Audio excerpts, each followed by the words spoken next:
नमो बारंबार। धन्य धन्य सतगुरु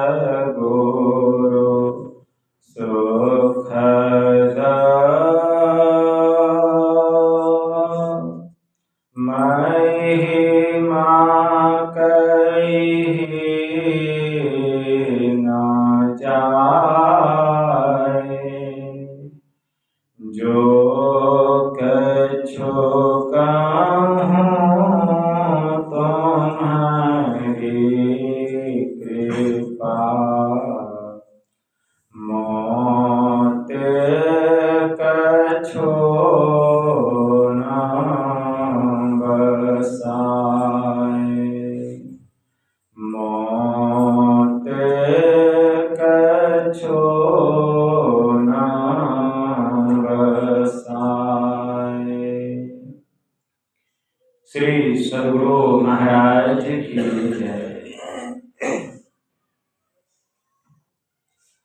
अव्यक्त रूप में प्रातः स्मरणीय अनंत श्री परम विभूषित परमाराध्य संत सद्गुरु महाराज के पावन कमल चरणों में बारंबार नमन। आदरणीय सत्संग प्रेमी गुरुजनों, भक्तिमती माताओं एवं धर्मशिला बहनों, आज का दिन बड़ा ही पावन और पवित्र दिन है, क्योंकि आज के ही दिन इस वसुंधरा पर 20वीं सदी के महान संत महर्षि मेही परमहंस जी महाराज के परम शिष्य महर्षि संत सेवी परमहंस जी महाराज का अवतरण हुआ था। आज उन्हीं की 103वीं पावन जयंती मनाने के लिए हम लोग यत्र तत्र से यहाँ एकत्र होकर उनकी जयंती मनाने के लिए इकट्ठे हुए हैं। यह संतमत सत्संग मंदिर तिनपुलिया है। वास्तव में हम जयंती महापुरुषों की क्यों मनाते हैं? हमारे मन में जिज्ञासा होती होगी, क्योंकि जयंती जो है केवल महापुरुषों की मनाई जाती है, सबकी नहीं मनाई जाती। जन्मदिन सबका हम मना सकते हैं, लेकिन जयंती हम सबका नहीं मना सकते। जन्मदिन माता पिता अपने बाल बच्चे की मनाते हैं, जन्मदिन मनाते हैं, लेकिन जयंती जयंत शब्द के मिलने से बनता है, जिसका मतलब होता अर्थ होता है जिन्होंने अपने ऊपर में विजय प्राप्त कर लिया है, जिसने अपने को जीत लिया है। ऐसे जो महापुरुष होते हैं, ऐसे महापुरुषों की जयंती मनाई जाती है, जिसने अपने ऊपर विजय प्राप्त कर लिया है। भगवान महावीर ने कहा, महासंग्राम में बड़े बड़े राजा महाराजा नाना प्रकार के युद्ध लड़ा करते थे। योद्धा लोग युद्ध लड़ते थे और युद्ध करते करते किसी एक देश पर अपना विजय प्राप्त करते थे, विजय प्राप्त करते थे। तो विजय प्राप्त करते थे तो लोग खुशी में उनकी जयंती मनाते थे कि विजय प्राप्त किए, लेकिन वह विजय किसी राज्य पर हमने प्राप्त किया, लेकिन वास्तव में वह जयंती मनाना सार्थक नहीं। अरे भगवान महावीर ने कहा, जो लाखों योद्धाओं को युद्ध भूमि में परास्त करके किसी देश पर अपना साम्राज्यवाद स्थापित करता है और फिर जयंती मनाता है, विजय दिवस मनाता है, वह विजय दिवस मनाना नहीं। अरे विजय दिवस तो वह मनाना है जिसने कि काम, क्रोध, लोभ, मोह, मद, मात्सर्य, ये जो शत्रु है, इस शत्रु को परास्त करके जिसने अपने मन पर विजय प्राप्त कर लिया, जिसने अपनी आत्मा पर विजय प्राप्त कर लिया, उसी की जयंती मनाना सार्थक है। महाराज की जय। उसी की जयंती मनाना सार्थक। ऐसी जयंती हम महापुरुषों की मनाते हैं।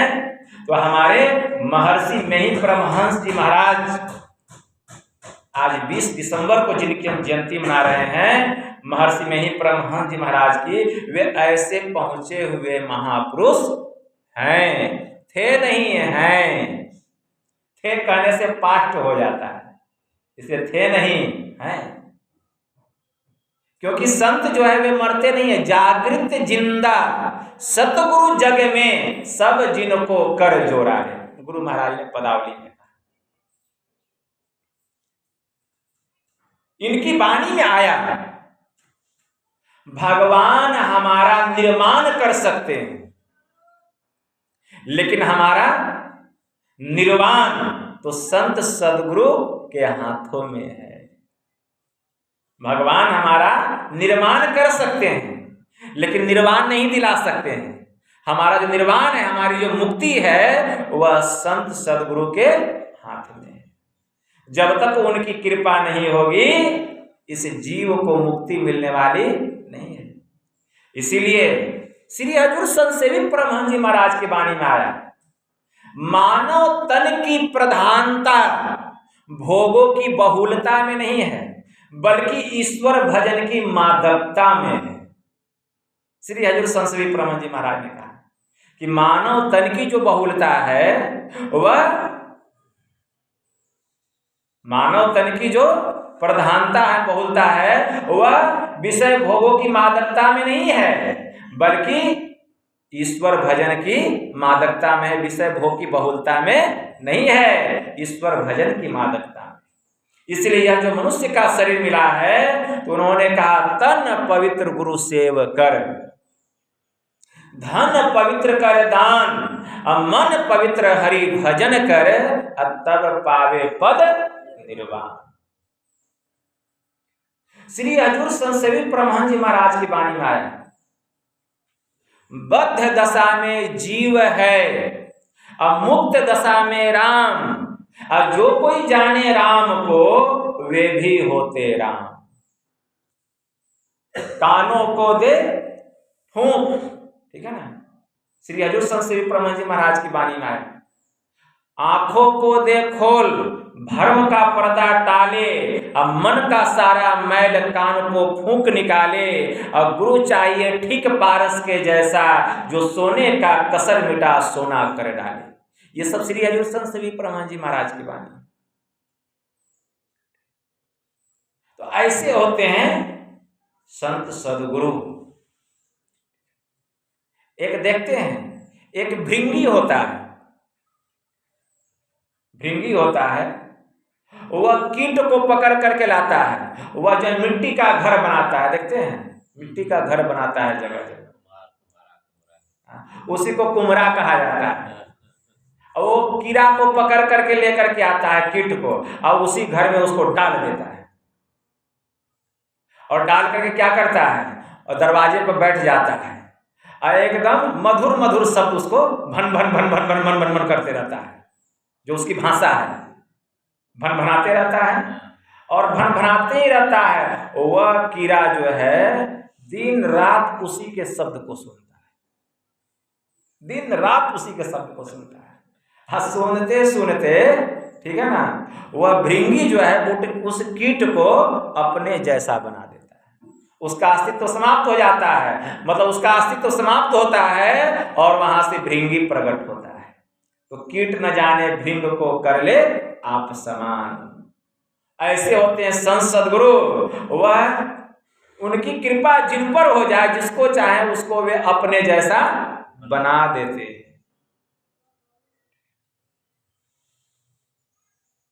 संत गोस्वामी तुलसीदास जी महाराज की वाणी में आया, वे कहते हैं कि मूल ध्यान गुरु रूप है, अब मूल पूजा गुरु पांव, अमूल नाम गुरु वचन है, अमूल सतभाव। गुरु की पूजा जो है मूल पूजा है। जब तक हम गुरु की भक्ति नहीं करेंगे हमारा कल्याण होने वाला नहीं है। गोस्वामी जी ने मानस में भी लिखा, ज्ञान कहे अज्ञान विनो, तम विनो कहे प्रकाश, निर्गुण कहे सगुण विनो, सो गुरु तुलसीदास। वही गुरु कहलाने योग्य है। गुरु में देखिए दो अक्षर है, एक है गु और दूसरा है रु। दो अक्षरों के मेल से गुरु शब्द बना है। वास्तव में गु का अर्थ होता है अंधकार और रु का अर्थ होता है प्रकाश। मतलब जो हमें अंधकार से प्रकाश मंडल में लेकर के चला जाए वह गुरु है। एक बात। दूसरी बात, गुरु का अनेक अर्थों में एक दूसरा अर्थ भी होता है। गु का अर्थ होता है गुप्त और रु का अर्थ होता है प्रगट। मतलब जो संत सद्गुरु होते हैं वह जो परमात्मा हमारे भीतर में गुप्त हैं, अगर उनकी कृपा हो जाए तो ध्यान करते करते जिस दिन गुरु की कृपा हो जाएगी वे हमारे भीतर में प्रकट हो जाएगी। तो प्रकट कराने वाले कौन होते हैं? संत सद्गुरु। अगर कोई सोचे कि हम खूब ध्यान करके उसको पा लेंगे तो यह होने वाला नहीं है। संत सद्गुरु ही उसको प्रकट करते हैं। गुरु महाराज की वाणी में आया है, उर माही प्रभु गुप्त। उर माही प्रभु गुप्त। उर का मतलब क्या होता है? हृदय। गुप्त का मतलब होता है छुपा हुआ। मतलब जो परमात्मा हमारे हृदय में छुपे हुए हैं, अगर नहीं दिखाई दे रहे हैं इसका मतलब नहीं कि वे नहीं हैं, छुपे हुए हैं। तो उर्माही प्रभु गुप्त, और छुपे हुए हैं अंधेरा छाई रहे, और छुपे हुए नहीं हैं अंधेरा छाया हुआ है। लेकिन गुरु गुर, तो गुरु का मतलब तो समझ में आया। गुर, गुर का मतलब होता है रहस्य, मर्म, इल्म, जुक्ति। तो गुरु जो होते हैं हमें गुरु बतला देते हैं, रहस्य बतला देते हैं। वह जो परमात्मा छिपे हुए हैं हमारे भीतर में और अंधकार का जो पर्दा पड़ा हुआ है, उस अंधकार से पार होने का, प्रकाश में जाने का रास्ता गुरु महाराज बतला देते, जुक्ति बतला देते। तो उर माही प्रभु गुप्त, अंधेरा छाई रहे, और गुरु गुर करत। इतना ही नहीं, गुरु ही नहीं, रहस्य नहीं बतलाते हैं बल्कि ध्यान करवाते हैं और अपना योग बल लगाते हैं, अपना योग बल लगाते हैं। ठीक है ना? उर अंधेरा छाई रहे, गुरु गुर करत प्रकाश। तो जब उनकी कृपा होती है तब हमारे उर में मतलब हृदय में प्रकाश होता है, प्रभु को प्रत्यक्ष लहे, और तब हम परमात्मा को प्रत्यक्ष देखते हैं। जैसे सूर्य की किरण का सहारा लेकर हम सूर्य को देख लेते हैं, वैसे ही गुरु महाराज के ज्ञान को जानकर, जुक्ति को जान करके, उनसे जुक्ति जान करके हम ब्रह्म ज्योति और ब्रह्मनाद का सहारा लेकर गुरु की कृपा से हम परमात्मा को देख लेते। यह होता है गुरु की कृपा से। गुरु नानक देव जी महाराज की वाणी में आया, अलख अपार अगम अगोचरी, नातिसु काल न कर्मा, जाति अजाति अजोनी संभव, नातिसु भाव न भरमा, साचे सचियार बिटहु कुर्बानो, न तिसु रूप वर्णु नहीं रखिया, साचे शब्द निशानो, घटी घटी अंतरी ब्रह्म लुकाइया, घटी घटी ज्योति सबाई, वज्र कपाट मुक्ते गुरमति, निर्भय तारी लाई, न तिसु मातु पिता सुत बंधप, न तिसु कामन नारी, अकुल निरंजन अपरंपरु, असगली ज्योति तुम्हारी। गुरु नानक देव जी महाराज कहते हैं। इतना ही नहीं, जंत उपाई कालू सृजंता बस गति जुवती सवाई सतगुरु सेवी पदार्थ पावही अछूट ही शब्द कमाई सोचे भारे साचू समावे बिरले सोचाचारी अतंते कौ परम तंतु मिलाइया नानक सरनी तुम्हारी। गुरु नानक देव जी महाराज ने कहा, मतलब क्या समझे कि घटी घटी अंतरी ब्रह्म लुकाइया। जो बात हमारे गुरु महाराज कह रहे हैं वही बात गुरु नानक देव जी महाराज भी कहते हैं कि सबके घट घट में परमात्मा छिपा हुआ है। अब गुरु महाराज भी कहे ना, ओरमा ही प्रभु गुप्त। यही बात गुरु नानक देव जी महाराज कहते हैं, घटी घटी अंतरी ब्रह्म लुकाइया। अब घटी घटी ज्योति सवाई, और सबके घट घट में उसका प्रकाश भी छिपा हुआ है। लेकिन वज्र कपाट मुक्ते गुरुमति निर्भय तारी लाई। जैसे गुरु महाराज ने कहा ना, गुरु गुर अकर्त प्रकाश अप्रभु को प्रत्यक्ष लहे। तो गुरु नानक देव जी महाराज क्या कहते हैं? गुरु नानक देव जी महाराज कहते हैं, घटी घटी अंतरी ब्रह्म लुकाइया, घटी घटी ज्योति सवाई, वज्र कपाट मुक्ते गुरुमति निर्भय तारी लाई। वज्र कपाट वही अंधकार, परमात्मा जो छिपे हुए हैं सामने में अंधकार का पर्दा वज्र कपाट है। गुरु नानक देव जी महाराज कहते हैं वज्र कपाट मुक्ते गुरुमति। तो वज्र कपाट केवल गुरु नानक देव जी महाराज ने ही नहीं कहा, हमारे परमाराध्य ने भी कहा है। याद कीजिए कहाँ कहा, गुरु खोलिए वज्र कपाट अंधेरी सन्मुख की, काया दुर्ग दुखद बंदी खाने जले अग्निया में दुख की। गुरु महाराज भी वज्र कपाट का प्रयोग किए हैं। तो गुरु नानक देव जी महाराज कहते हैं वज्र कपाट, वह जो वज्र कपाट है अंधकार का जो पर्दा है, मोटा पर्दा, जो दीवार जितना मोटा होता है कांटी घुसने में उतना ही हथौड़ी को ज्यादा चोट लगाना पड़ता है, ठीक है ना। जितना चोट लगाइएगा दीवार में कांटी घुसते चला जाएगा। उसी प्रकार अंधकार ये क्या है, पाप है। तो जितना पाप कीजिएगा अंधकार मोटा होते चला जाएगा। पाप करते जाइए अंधकार मोटा होते चला जाएगा, ठीक है ना। तो उतना ही ज्यादा ना ज्ञान रूपी हथौड़ी सूरत रूपी कांटी पर ठोकना पड़ेगा। गुरु का ज्ञान ही हथौड़ा है और सूरत ही कांटी है। सूरत ही ना उसमें प्रवेश करेगी, कैसे? तो गुरु के ज्ञान से। तो गुरु ज्ञान रूपी हथौड़ा जब लगता है तब सूरत रूपी कांटी जो है अंधकार में चलना घुसना शुरू हो जाता है। अब किसी को बहुत जल्दी प्रकाश में कोई चले जाते हैं, कोई बहुत विलंब से जाते हैं, किसी को जन्म जन्मांतर लग जाता है। अरे पाप रूपी अंधकार बहुत मोटा है। कितना मोटा है? पहाड़ कई योजन फैला हुआ पहाड़ के समान है अंधकार। इतना मोटा दीवार 5 इंची का, 10 इंची का, 20 इंची का पहाड़ देखे हैं, कई योजन। 4 कोस का 1 योजन होता है, कई योजन। नाम नहीं लिया गया, क्यों?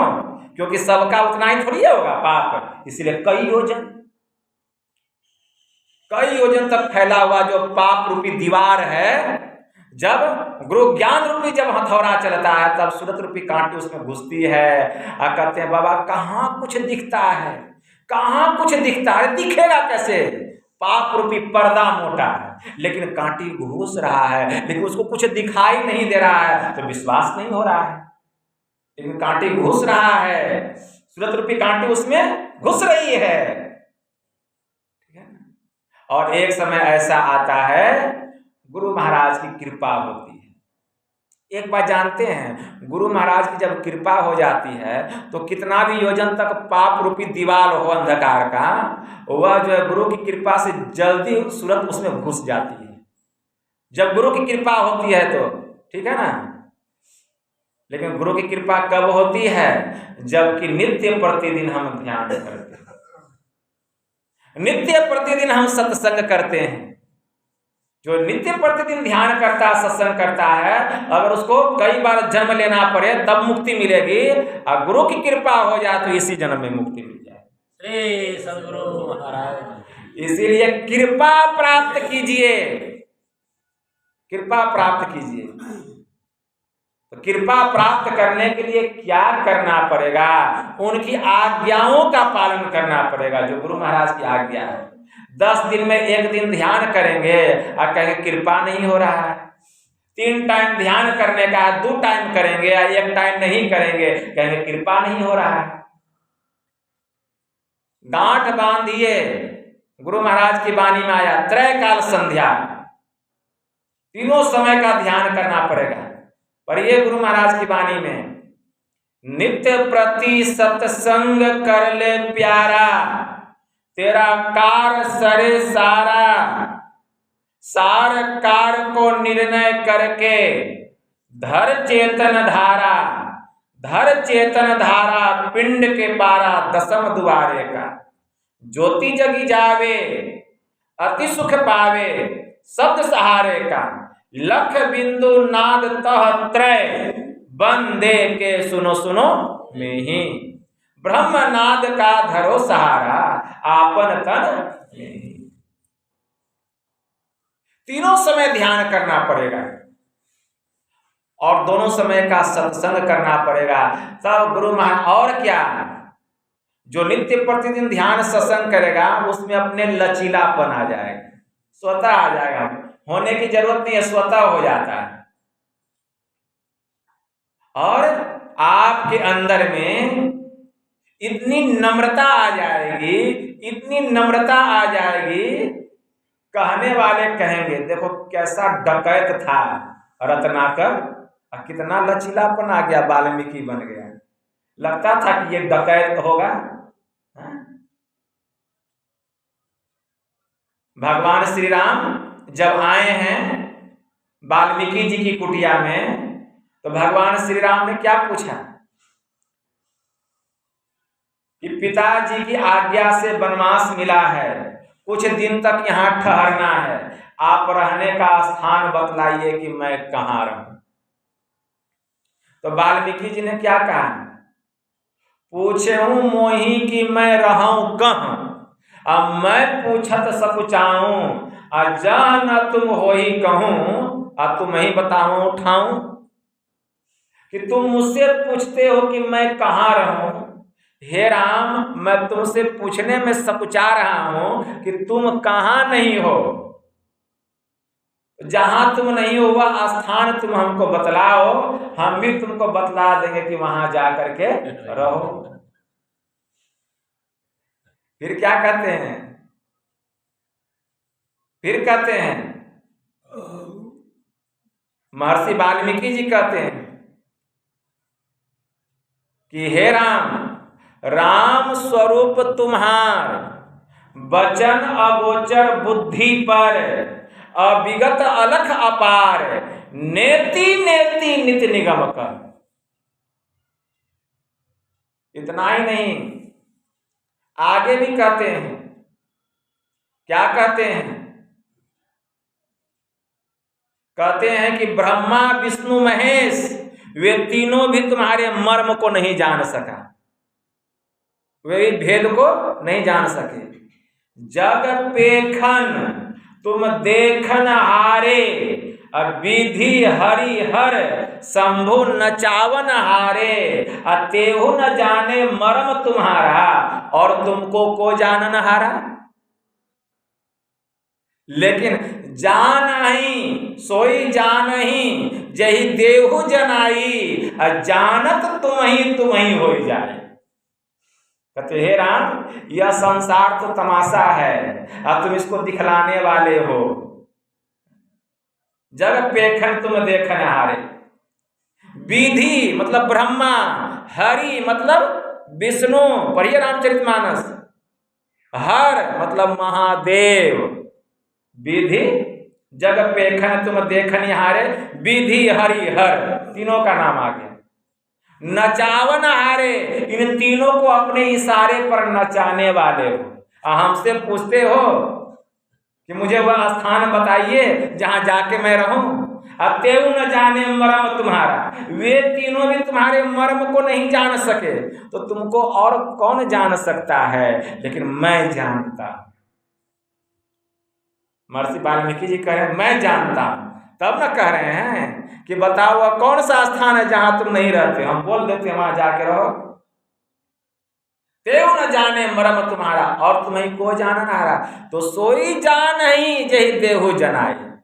हे प्रभु, आपको वही जानता है जिसको आप जना देते हैं, जिसको आप जना देते हैं। अजानत तुम ही हो जाए।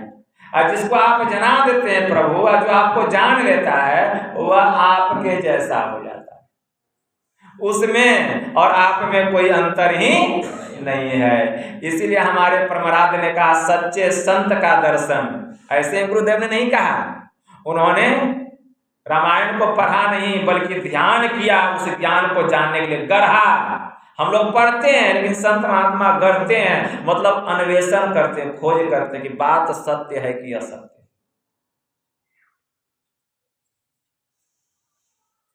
वही कह रहे हैं कि सोई जानई जही देहु जनाई, जानत तुम्ही हो जाए।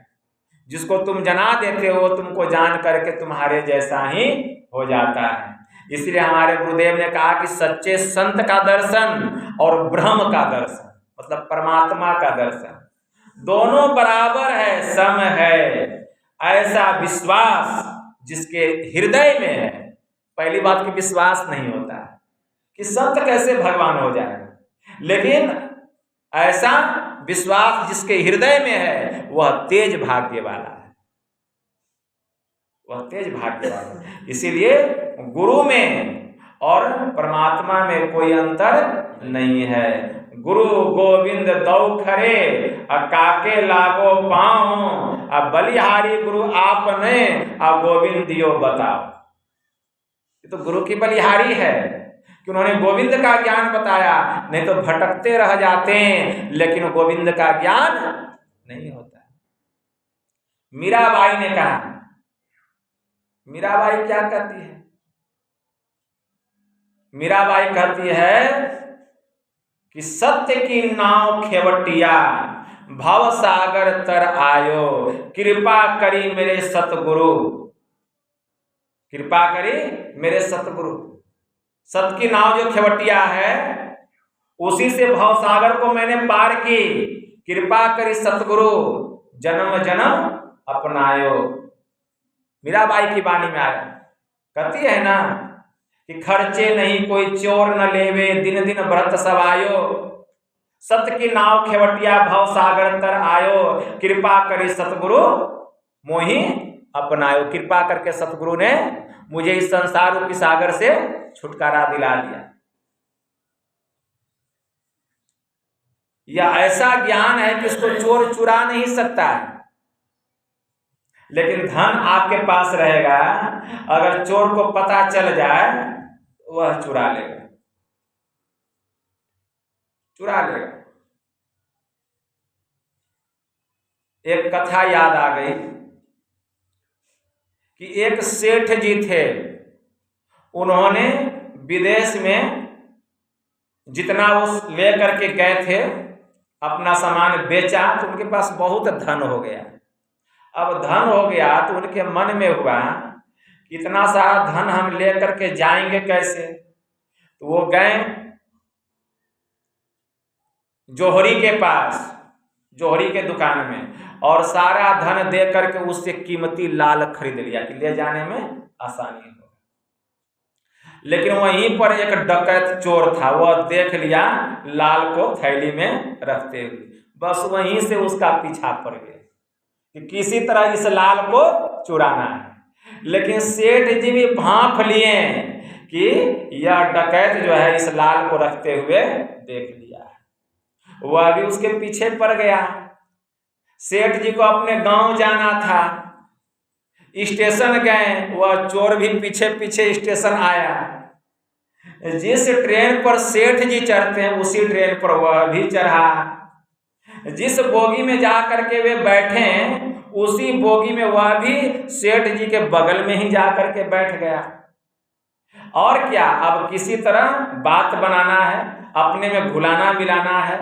तो सेठ जी से वह मीठी मीठी बातें करने लगा। सेठ जी सब समझ रहे हैं कि सेठ जी आपको कहाँ जाना है, हमको अमुक, हमको भी वहीं जाना है, हमको भी उसी जगह जाना है। तब तो दोनों का यात्रा अच्छा से गुजरेगा।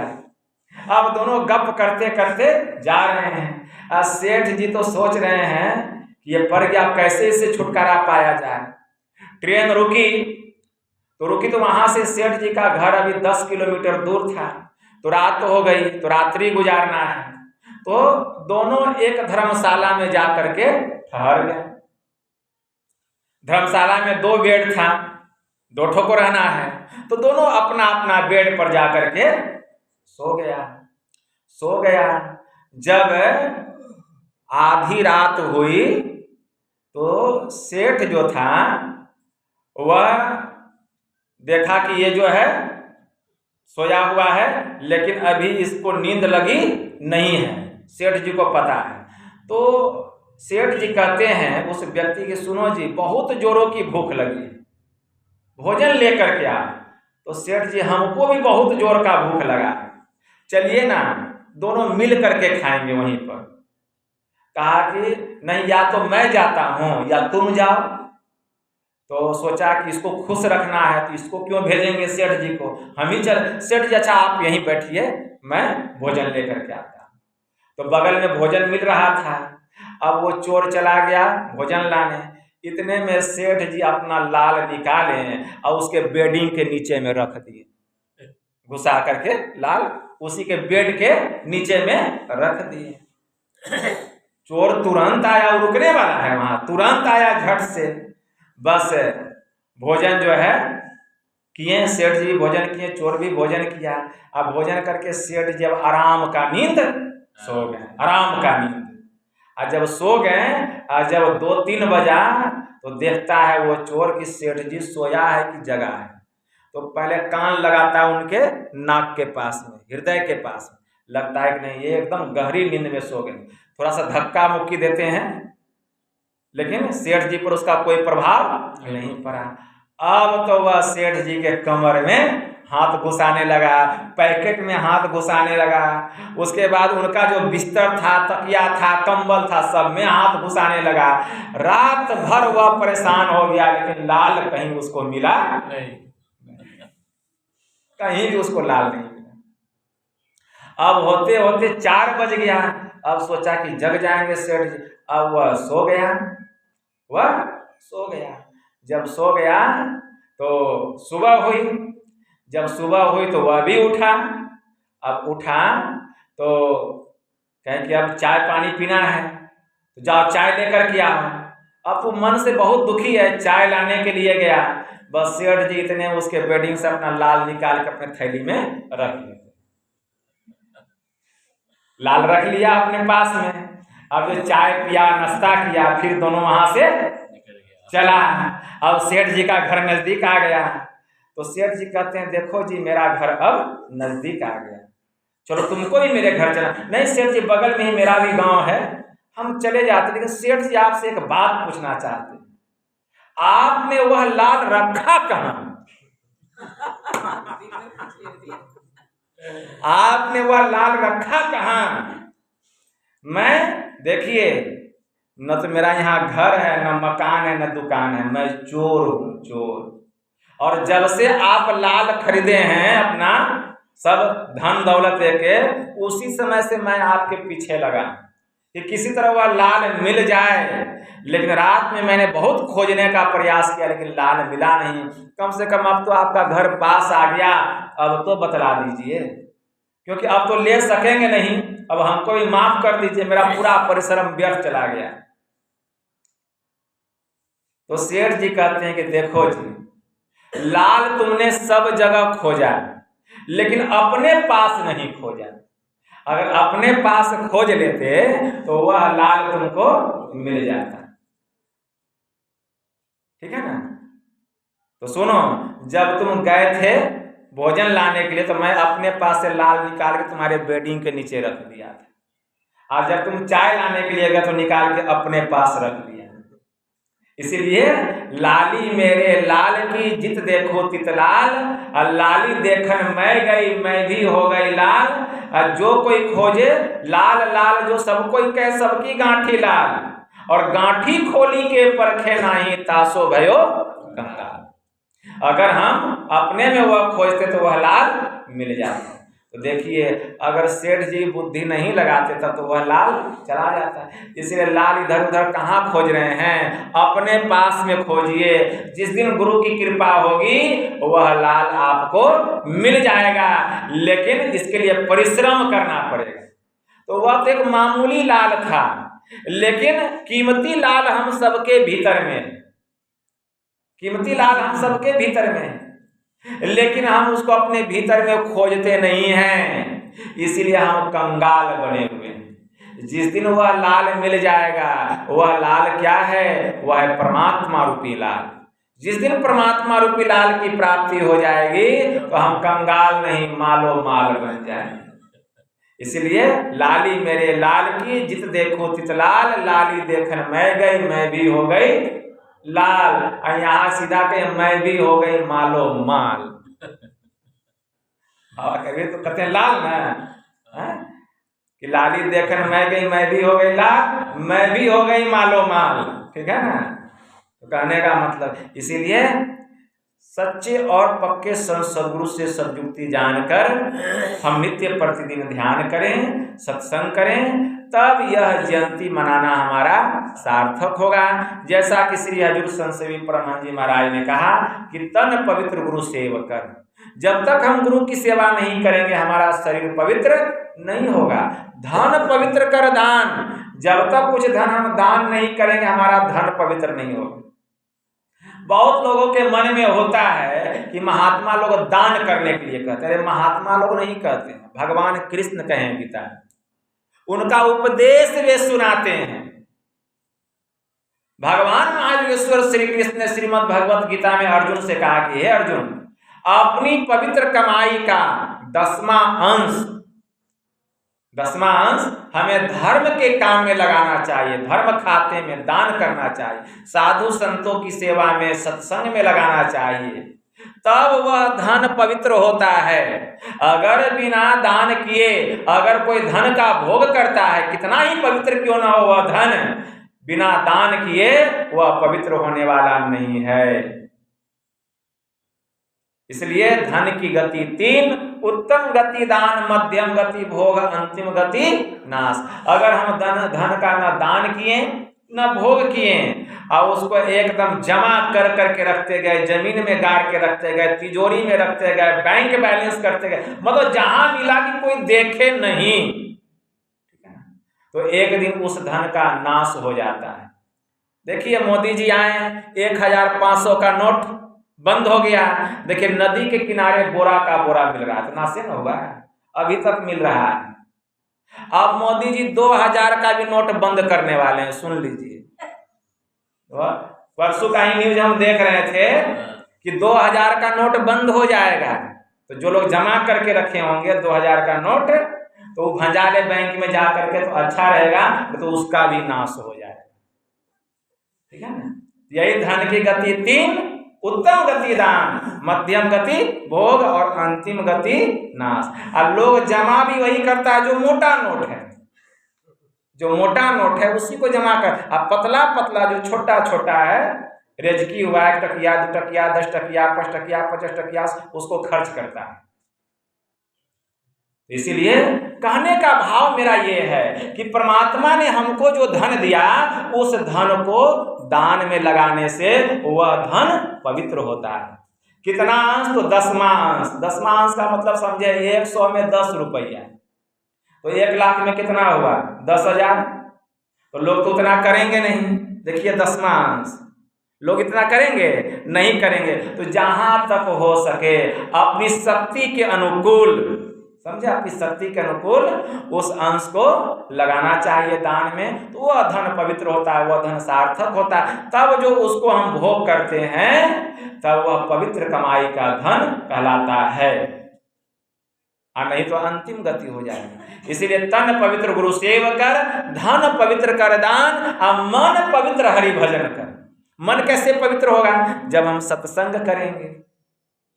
सत्संग सुनते सुनते हमारा मन पवित्र होने लगता है। मानस जप करते करते हमारा मन पवित्र होने लगता है। मानस ध्यान करते करते हमारा मन पवित्र होने लगता है। गुरु महाराज की वाणी में है ना, गुरु जाप मानस ध्यान मानस कीजिए दृढ़ साध कर, इनका प्रथम अभ्यास कर शुद्ध शुद्ध करना चाहिए। तो इससे हमारा मन पवित्र होता है। सत्संग सुनने से मन पवित्र होता है, मन के विकार दूर होते हैं। तो तन पवित्र गुरु सेव कर, धन पवित्र कर दान, अब मन पवित्र हरि भजन कर, अब तब पावे निर्वाण। तब भक्ति करते करते तब आत्मा को परमात्मा रूपी भोजन मिलता है। आत्मा का भोजन क्या है? ध्यान। आत्मा का भोजन ध्यान है। तो ध्यान करते करते एक दिन इस जीव को निर्वाण मिल जाता है, अर्थात इस आत्मा को परमात्मा की प्राप्ति हो जाती है। इसलिए श्री हजूर संत सेवक परमानंद जी महाराज ने कहा कि परमात्मा हमारा निर्माण कर सकते हैं, लेकिन हमारा निर्वाण नहीं कर सकते हैं। हमारा निर्वाण संत सद्गुरु के हाथ में। इसलिए हम गुरु की कृपा पाना चाहते हैं, नित्य प्रतिदिन ध्यान करें, सत्संग करें, खूब सदाचार का पालन करते हुए ईश्वर की भक्ति करें, तो एक दिन अवश्य मुक्ति मिलेगी। तब हमारा यह जयंती मनाना सार्थक होगा, मतलब हम अपने ऊपर विजय प्राप्त कर लेंगे, इस आत्मा पर विजय प्राप्त कर लेंगे। उपनिषद का एक मंत्र कह के मैं अपनी वाणी को विराम देता हूं। अशब्दम अस्पर्शम रूपम वयम तथा रसम नित्यम गंधवचच यथा अनाद्यनंतम महता परम ध्रुवम निश्चयतन मृत्यु मुखात प्रमुच्यते। यम ने नचिकेता से कहा कि हे नचिकेता, जो परमात्मा शब्द रहित है, स्पर्श रहित है, गंध रहित है, रस रहित है, स्वाद रहित है, आकाश रहित है, जो अनादि और महतत्व से भी परे का है, जब यह दुनिया नहीं था तब वह था। ऐसे तो गुरु महाराज कहे हैं, ये प्रकृति द्वय उत्पत्ति लय होवे प्रभु की मौज से। मतलब यह प्रकृति परमात्मा की मौज से यह उत्पन्न होता है और इसका विनाश भी होता है। गुरु महाराज लिखे हैं पदावली में, ये प्रकृति द्वय पढ़ते हैं ना, उत्पत्ति लय, मतलब यह जो प्रकृति है, ये प्रकृति का विनाश होता है, ठीक है ना, इसकी उत्पत्ति भी होती है। प्रकृति का मतलब क्या? स्थूल सूक्ष्म कारण महाकारण, ये जो चारों जड़ शरीर है, जो अपरा प्रकृति है, चारों शरीर का नाश होता है और चारों का निर्माण होता है। तो ये प्रकृति द्वय उत्पत्ति लय होवे प्रभु की मौज से, यह परमात्मा की मौज से होता है। लेकिन ये अजा अनाद्या स्वयं है, हरगिज न कहना चाहिए, ठीक है ना। ये प्रकृति आदि है, इसको अनादि है, इसको नहीं कहना चाहिए। अनादि कौन है? परमात्मा है। पहले परमात्मा की पहले प्रकृति, लेकिन प्रकृति को भी अनादि कहा गया है। क्यों? पहले परमात्मा की पहले प्रकृति, तो पहले परमात्मा फिर प्रकृति, लेकिन प्रकृति को भी अनादि कहा गया। प्रकृति को अनादि कहा गया है, लेकिन अनंत नहीं कहा गया। परमात्मा को अनादि, प्रकृति को अनादि शांत कहा गया है और परमात्मा को अनादि अनंत कहा गया है। क्यों प्रकृति को क्यों अनादि कहा गया? क्योंकि न तो हमको इसकी उत्पत्ति का पता है और न ही यह पता है कि इसका कब नाश होगा। क्या समझे? प्रकृति को अनादि क्यों कहा गया है? क्योंकि न तो हमको इसकी उत्पत्ति का पता है और न इसके अंत का पता है। इस दृष्टि से न जिसकी उत्पत्ति का पता हो, न जिसके अंत का पता हो, इस दृष्टि से उसको हम अनादि कह सकते हैं। लेकिन अनादि अनंत नहीं, सार्थक समझाएंगे तब ना सार्थक होगा। लेकिन अनादि अनंत नहीं कह सकते हैं, लेकिन परमात्मा को अनादि अनंत कहेंगे, क्योंकि उसका किसी काल में नाश होने वाला नहीं है। इसलिए प्रकृति द्वय उत्पत्ति लय होवे प्रभु की मौज से, ये अजा अनाद्या स्वयं है, हरगिज न कहना चाहिए, ठीक है। तो लोप हो जाएगा इसका, ठीक है।